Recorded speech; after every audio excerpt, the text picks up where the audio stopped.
Hey everyone, so I wanted to do a quick video on the role of the feet in everyday life and how your foot posture can have a great impact on your quality of life, on your movement, and also on your health. One of the greatest misconceptions, in my opinion, in the fitness industry is that rarely do we look at someone's foot posture. I think that this is a fundamental mistake in the sense that foot posture could give us a lot of indication in regards to what might be happening upstream. When we look at someone's feet, and this is a platform that I have in my clinic, which allows me to see the weight-bearing surfaces of an individual, 70 to 80 times out of 100, what I'll see is that one foot seems to have proper weight-bearing surfaces. The toes have full contact with the ground. There is a nice lateral band that is shaped on the lateral side of the foot, and there's proper weight-bearing surfaces on the heel. All of these components actually have a direct impact on the way that your brain processes information coming in from your feet. Now, if we look at the other foot, you'll notice that the weight distribution is not the same. And this is really important because the brain actually uses the information that's coming from your feet in order to stabilize your body before you start to move. And we tend to assess movement. Many professionals are looking at movement and gait patterns and our heel strike and the way that we are coordinating our movement. It is true that gait can give us a lot of indication in regards to what's actually happening in our brain. But before we start to move, we have to be stable. And that stability comes from the brain, and the brain uses information from not only our feet, but from our eyes and our inner ear in order to stabilize every single joint in our body before we start to move. Now, the position of the temporomandibular joint, which is your jaw, is also involved in this equation. We're not going to get too much into that in this talk, but this is basically a simple representation to give you an idea of how all of those different sensory entries can potentially contribute to your posture and affect, of course, your movement.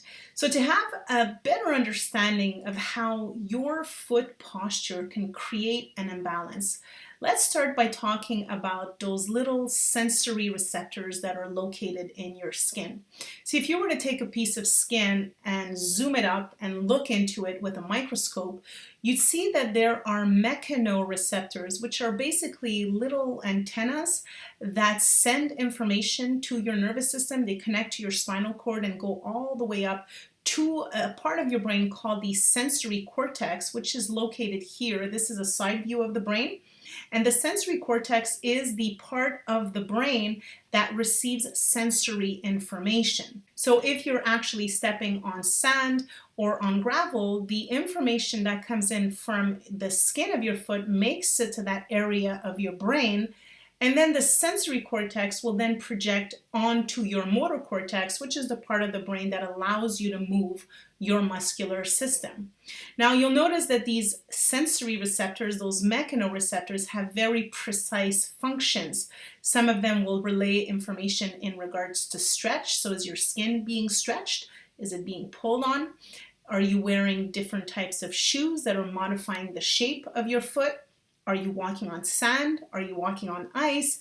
Or are you about to slip and hurt yourself? So all of those mechanoreceptors need to send really, really fast and really, really precise information to your nervous system so that you can be in a state of protection at all times. The problem in the 21st century is that we tend to wear shoes that will deform our feet. And although I understand that wearing shoes is something that is essential in our daily life, but we tend to choose shoes that are more fashionable rather than pick the ones that are made to accommodate a human foot. Now, children should be barefoot for as long as possible to give them a chance to form their arches, which is the foundation that will bear their entire body weight. And this is when children are in their peak window of brain and nervous system development, and putting thick shoes and inflexible shoes on their feet will actually tame down all of that sensory information that is actually essential for brain growth. So this is when you'll start seeing conditions with feet, whether it be a flat foot, a Morton's toe, plantar fasciitis, but you may also have knee pain, hip pain, and back pain. So how does the foot affect the kinetic chain?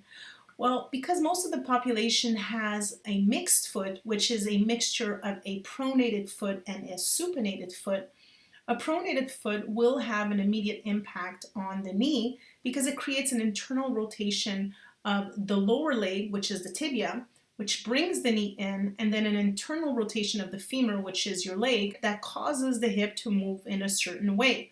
So in the case of a pronated foot, which is a foot that collapses on the floor, we'll see the pelvis move down. And the opposite will be true for the other foot. And what that translates to from a postural perspective is we may see in the frontal plane someone who has a lower shoulder, a lower hip, a rotated shoulder, or even a rotated hip. Now, because the weight-bearing surfaces of our feet have the influence to affect the movement of our hips, it's also going to have a direct impact on our sagittal plane. And our sagittal plane represents the capacity that we have not only to activate our posterior chain, but also to fight gravity efficiently with wasting the least amount of energy.